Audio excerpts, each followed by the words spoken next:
you really hate Sean Combs. Why would they be thinking that?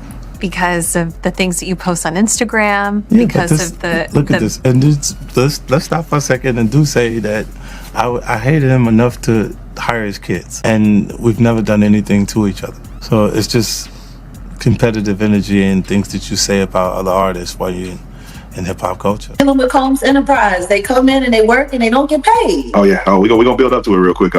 Yeah, so he was able to sell that footage to whomever he chose. The question is, how did anybody know about it? Like, that's the thing. Like, that's the part that, it's so funny because people they get so excited. But when you've got a lawyer like Mark Agnifilo, who is orchestrating your possible surrender, because as you heard him say in the beginning of the documentary, he was very clear. It's almost the middle of September and there's no indictment. As you heard Diddy say, I've been an exemplary client like you've asked. You said I've been an excellent client. I came here. I did everything you asked me to do. Mm-hmm. That's what they're literally having this conversation. Yeah, in that conversation, Diddy was worried about the outlook of the public versus the victim. The outlook of the public? Oh, he was worried a lot more than that. You don't think? He literally sat there and said, we need comms. She's sitting there talking like an evil dictator. We need comms. We need a way into this conversation. We're losing, he said. We're losing. Losing what? What are you losing? But the key words that he said that were so important were, we need to be able to be speaking to the potential jurors. He said, you might only be the guy that watches CNN, but there's 9 billion people in the world and 7 billion of them are on Instagram or TikTok. We need to have control of that. He said, we need to know how these potential jurors are thinking. Problem with it, it was done too well. It left out too many things. So can you speak on Curtis Jackson? 50 Cent said that this is the first one. He said that there's hundreds of hours of more footage. I'm sure there was hundreds of hours of shit that was confiscated from all of Diddy's homes in that HSI raid that never made it to the trial. I wonder where it made it to. If you paid close attention, you probably noticed who was missing from 50 Cent's documentary, and you weren't alone. While the film shattered records, according to Jaguar Wright, it also broke a promise. She claims the real list of alleged accomplices, Beyonce, Naomi Campbell, Demi Moore, J-Lo, Ellen, and Oprah, was deliberately removed from the final cut to shield Netflix's investors. And the most shocking part? Jaguar alleges that 50 Cent himself played a role in making it happen. Today, we reveal the list they tried to hide, and the evidence you need to see it for yourself. Melissa Ford just did an interview talking about how Hype Williams brought her out. Now, mind you, she's a video vixen, and it seems like the girls that used to be part of the music videos have stories to tell. They should. They're all sex workers. Yeah. And if they weren't, they felt like it when they went home. Said every room in Diddy's mansions were wired with cameras. And he had some of the footage, he had some of the pictures, and he displayed those in the lawsuit that came out. And this was used for blackmail material. They'd bring in these people. A lot of these people were also aspiring young artists in the music industry. And then these parties were sponsored by Motown Records CEO, Universal Records CEO. This goes all the way to the top. And so you get these people in compromising situations. The drinks were laced. The videotapes were hot. And then at the end of the day, you wake up the next morning, what did I do? And then they have compromising material on you. And then they can guide your career. They could kill your career, but they got you. And it wasn't just people in the music business. As you said, there were athletes, there were celebrities, there were politicians, people from the royal family. And we were also told by the former bodyguard that Diddy was an FBI informant. The first name Jaguar Wright calls out is Beyonce, and she's been under scrutiny for years. Jaguar claims she warned people about Queen Bey long before 50 Cent's documentary exposed a list of censored names. According to Jaguar, Beyonce wasn't just a bystander at Jay-Z and Diddy's parties. She played an active role. Sources allege she was present during controversial events, helping cover up what happened and even benefiting from the fallout. Since marrying Jay-Z, her career has skyrocketed, earning Grammys and countless accolades. But now, The documentary shines a light on the hidden stories that have been kept behind the scenes for far too long. Beyonce, just as evil in your opinion? Has she done things you know of? Is it more Jay-Z in your mind? What is the... I know a lot of things that shameless hat has done, but her greatest sin is vanity. And I'm going to say this about you now, baby. Everybody who knows you are dumb as a sack of hair. Truth is, if it wasn't for your singing and your dancing, you would have never been anything more than a shampoo girl in your mother's shop. You ain't got the common sense of a damn dog. But that's not criminal. Huh? It's not criminal. Is there? No. I'm going to get you there. Oh, I see. She's just too dumb to know what she's in for. No, she's just dumb enough to be down with whatever's going on. Okay. She's probably one of the most least empathetic people I've ever met in my life. Jaguar went public, exposing Beyonce and Jay-Z on national television during her appearance on Piers Morgan, revealing the hidden stories they tried desperately to keep under wraps. While the couple reportedly sent a cease and desist to Piers, they never pursued a defamation lawsuit, likely aware that taking legal action could shine a bright spotlight on everything Jaguar has revealed. As one user on X pointed out, funny how nobody's gone after Jaguar, right? She's been speaking out about these A-list figures for years, and yet, no lawsuits, no NDAs, no real consequences. You make yourself vulnerable to all kinds of attacks, seen and unseen. What happened to my friend? When he passed away, there was $250,000 on my head and $150,000 on his. But what if I had decided to go back with my head held low and said, Sean, I'm willing to play the game, and then found a way to get inside of him and move him around? Think about platforms. The reality of the modern world is that pretty much everyone has a platform as long as there's something to say that other people want to hear. That's why we invited her on to be interviewed. The people making these claims have an audience with or without shows like mine. Well, Jaguar Wright unexpectedly made several serious allegations about Jay-Z and Beyonce during that interview. As I said in the moment, they were not present to respond or defend themselves, but now they have. Their lawyers contacted us to say that those claims were totally false and have no basis in fact, and we've therefore complied with a legal request to cut them from the original interview. Editing interviews is not something we do lightly at a show called Uncensored. But, like the proverbial cries of fire in a crowded theatre, there are legal limits on us too. And we apologise to Jay-Z and beyond. Another figure linked to Diddy and ongoing controversy is Naomi Campbell, who has been connected to him for over 2 decades.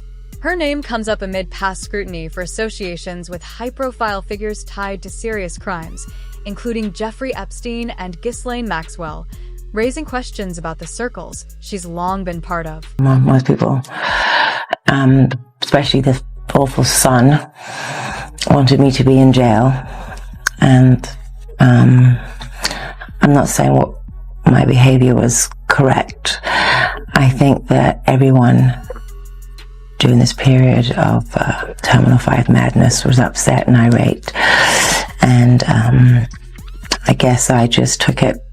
Naomi Campbell's history of violence only deepens the controversy. In 1998, she was convicted of assaulting and choking her assistant, and since then, she's faced multiple charges for physically attacking staff and even confronting police. Her pattern of aggression unfolded alongside her growing ties to Diddy. Yet, like him, she avoided jail time. Less than a year before the raid on Diddy's house, Naomi was back in court for scratching a photographer's eye, receiving a 6-month suspended sentence, keeping her out of prison even as the legal troubles continued to mount. We all know Naomi has a temper. Today, the 45-year-old supermodel was found guilty in a Sicilian court for assaulting a photographer. She was given a 6-month suspended prison term, so she escapes the dreaded orange jumpsuit. If you thought Naomi's controversies were shocking, Demi Moore's past adds yet another layer.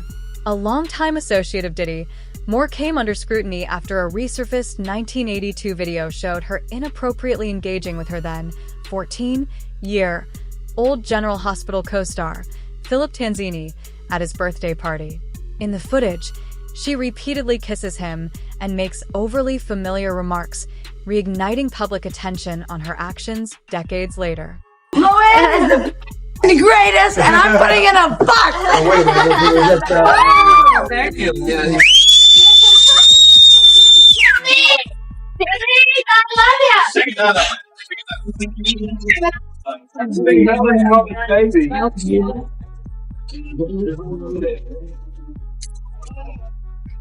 Okay, one more time. Somewhere over the rainbow. Why do you think everybody's come out? I don't know. Maybe just because I love them all and I hope they all love me. We do love him, and I love them. If you think it's for the pure publicity, you're out of your mind. Absolutely, because he's one of my most favorite people. How long have you been working on the show? Almost a month and a half. What's your role? I'm Makes Me Laugh. And I'm Philip Tanzini, and I play Jeremy, and you're stealing my part. I'm sorry. We're moving on to interview number 2 here. Oh, okay. Because I love Philip, and he's the only one I love. Do your interview already. All right. You got Ashton Kutcher in love with Mila Kunis on that 70s show. Then they break up for absolutely no reason after he starts hanging out with Diddy. Then he marries Demi Moore, who drained him of all the adrenochrome she can, and apparently he replenished himself by doing inappropriate things with her daughters. I'm glad. I'm sure you're glad. The most shocking layer of Demi Moore's story is her own traumatic past. At just 15, she revealed in interviews that her mother exploited her, selling her for money and exposing her to dangerous situations. Moore has spoken candidly about being forced into unsafe circumstances, often with her mother fully aware. This revelation adds a complex and heartbreaking context to her early life, shedding new light on the controversies that have followed her throughout the years. Demi Moore, she revealed in her memoir that she was assaulted at the age of 15, writing that her mother let the user in their home. Well, today, Demi talked to Howard Stern more about this on his Sirius XM radio show. But you say you pushed it away. You don't need. You just I recently. pushed it away because I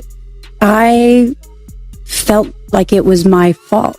Like that I felt like I had behaved in a way that was provocative and mature. Like I really knew a lot, and I never really looked at myself as being a kid, and so I never looked at it as. I mean, I saw it as an unfortunate and, Yet he forced you into it. I was very embarrassed by it.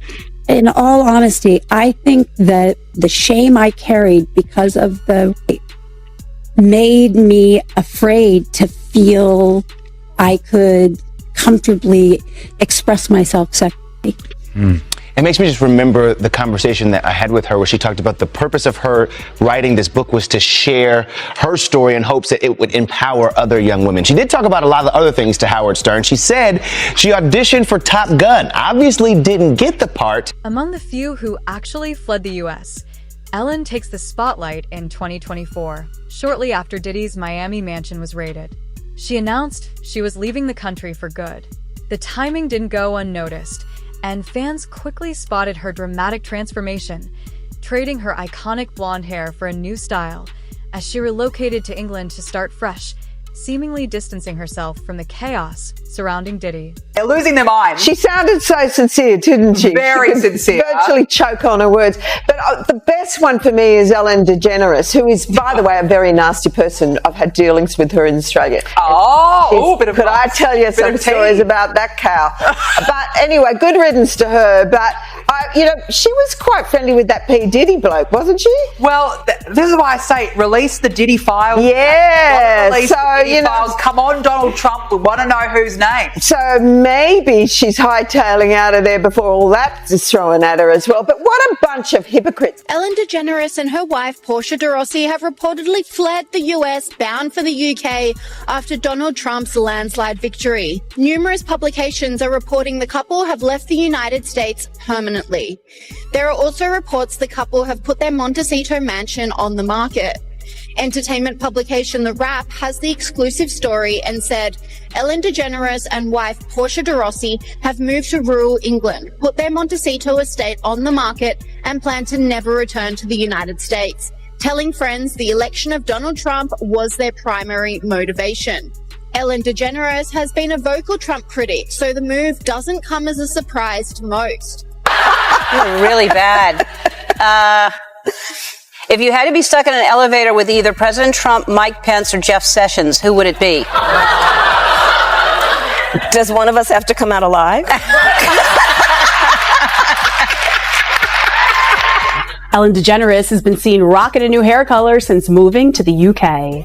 The comedian changed her signature blonde look to brunette as she was seen enjoying a night out with friends at a pub called The Farmer's Dog. Ellen went out with her wife, Portia de Rossi, and a few friends, including the Torn singer Natalie Imbruglia. Sources told TMZ earlier this week that Ellen and Portia moved to England because of Donald Trump's re-election. They have reportedly settled into their new home in the southwest region of England, but they purchased the property before the election. What's even more intriguing is Ellen's sudden comeback. The same person who reportedly fled the US for good after Diddy's arrest is now re-emerging, coinciding almost perfectly with his release and not guilty declaration, raising questions about the timing and her true motives. Weinstein, Oprah, Epstein, he was running with that whole crew. They want to know how we're going to do it, how the public is going to take him. Is the public going to let him back in? And the public is not. The public is already canceling him. I don't believe the industry has canceled him yet. All those people who went to those Diddy parties, not one of them had came out and denounced what he has done. I haven't heard one of them. I have not heard one person denounce, well, man, let God handle it. Get the hell out of here. Get out of here with that. If that was your daughter, would you let God handle it? All those people, they ain't denounced him. They ain't definitely, they can't come forward and say, yo, I support him. Because it would mess up their brand. It would mess up their brand. Jay-Z. We the only one could call each other Sean. Jay is the only one could call me Sean. I'm the only one could call him Sean. Get the hell out of here. If that ain't no fun boy stuff.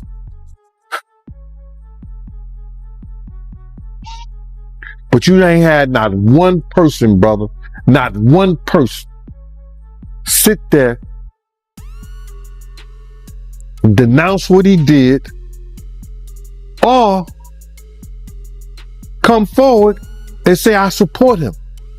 We will have lost this moment. I think this is a moment where no matter what business you work in, there have been women who not only had the disease to please, that's a part of it, but who felt that in order to keep my job, in order to keep my position, in order to keep moving forward, I've got to smile, I've got to look the other way, I got to pretend he didn't say that, I got to pretend he didn't touch me. I think those days are about to be over. Are over. And if it happens to you back in the day, you would say, sometimes you're not even aware what he just said wasn't really inappropriate. I know you've had a couple moments. Where you just think, what did he just say? Yes, I remember Gail had a moment when she came and said to me what somebody said that was so inappropriate. I was like, oh my God, you can sue over that. But no, and all I said was, what did you say? And then they repeated it. Yes. Terrible. I just sat there typing with my 20-something-year-old. You pretend you didn't hear it. Yes. You pretend it's okay. You pretend you didn't. No, it isn't. You're right, Jeff. You're absolutely right. But a lot of women have been silenced, and I know. But I do think it's going to change. Being a victim of child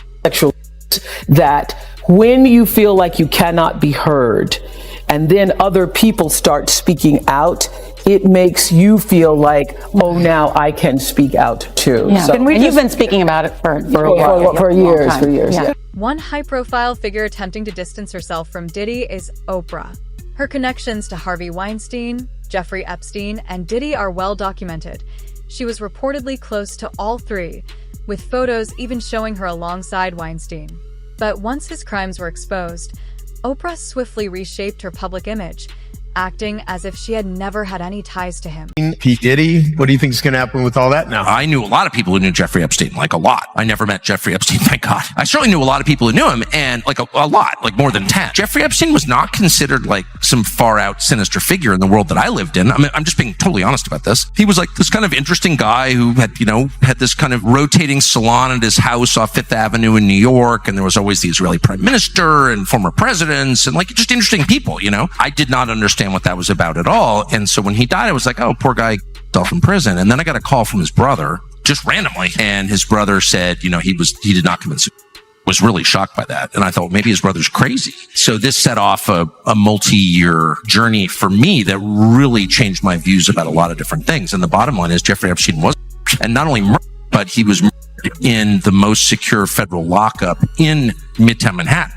In the country. And so what is that? What is that? Think about that for a minute. 3 days after Oprah publicly supported victims of sexual assault in the wake of numerous allegations against Harvey Weinstein, singer Seal Instagrammed this meme showing Winfrey kissing the disgraced mogul. It reads, when you have been part of the problem for decades, but suddenly they all think you are the solution. Please welcome Seal! The 54-year-old who's appeared on Oprah's show captioned his post, "Oh, I forgot. That's right. You'd heard the rumors, but you had no idea he was actually serially assaulting young starry-eyed actresses. My bad." While Weinstein maintains his innocence, Seal hasn't commented further, and Oprah has not responded. This moment is a really powerful time for everybody to get woke. Fans have come to her defense, pointing out Winfrey is a sexual survivor. They also posted pics of Seal's ex, Heidi Klum, kissing Weinstein too. Is it really a coincidence that Oprah repeatedly appears connected to figures later embroiled in abuse scandals, only to publicly condemn their actions afterward? The pattern is hard to ignore. Every major case that surfaces seems to involve someone she once knew or counted as a friend, making these connections impossible to dismiss. Marry a white boy, Oscar winner, for people to stop remembering that she had a gun in her pocketbook. She had gunshot residue on her hands the night that Natanya was shot at that club.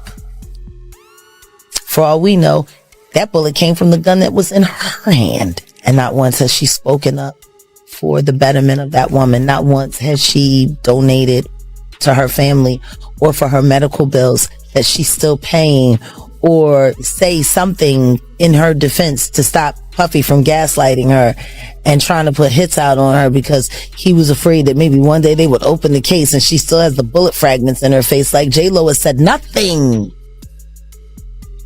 Nothing. And you really thought that just running off and marrying Ben Affleck was going to take you out of the Diddy downfall?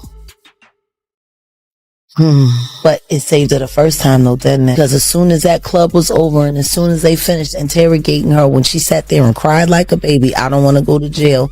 I don't want to go to jail. Benny Medina put her with that drunk white boy until she ran him off. Like, there are people sitting here screaming out at the toll that the atrocities that Sean Combs has done to their lives, and you're trying to avoid your part in the story or the fact that you never spoke up. You want to tell people on the low and put it out there that the movie was about you getting away from Puffy, but you didn't think about the trail of girls that you left behind. One of the people closest to Diddy and directly linked to past police investigations is J-Lo. The two dated for nearly 3 years in the late 90s. In 1999, J-Lo was reportedly present during a nightclub incident involving Diddy that left one person dead and another injured. While no charges were ever filed against her, Diddy faced intense legal scrutiny, underscoring her proximity to the controversy. And if you do, it'll be for something very, very small. It wouldn't be nothing what the people think. I don't think he's going to go nowhere long. And at the same time, you got to look at it. The best witness they had is KPD. KPD been an informant for a very, very long time. And KPD is getting ready to go to trial for the murder of Tupac. KPD said it, everybody else know it. And KPD says the money came from Puffy, the Tupac, and myself.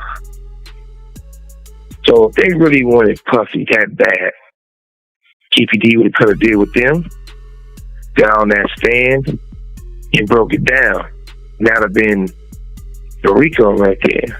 That'd have been the higher right there. One man to the next, and I got a lot of respect for you, Suge. Suge, I got so much respect for you, bro, because when this East Coast, West Coast war could have been shut down, Pac was living, Big was living, Eric B, Big D, y'all set up there and y'all was gonna set up a meeting. Everybody who had something to do with it was supposed to show up. And Puff refused to. You didn't, brother. You wanted this shit to be over with. Even though you didn't f with Puff, y'all wasn't dealing with each other no more. I remember when you and Pac was in the car behind the House of Blues. You was in the red Rolls Royce, Pac was in the white. I was in the car when Puff rolled up on you and said, yo, Suge, we got any problems down here? And you said, bro, I don't know any problems you got. That was even after Jake was... You said, brother, I don't know any problems. Suge Knight, the former head of Death Row Records, has dropped explosive claims suggesting that Diddy might not have been as untouchable as everyone believed. According to Suge, Diddy had a quiet understanding with federal authorities, an arrangement that could explain how he repeatedly avoided serious legal consequences. How far does this go? And who will Jaguar expose next? Share your thoughts in the comments, hit that like button, and make sure you're subscribed, because the next name she reveals could shake Hollywood like never before.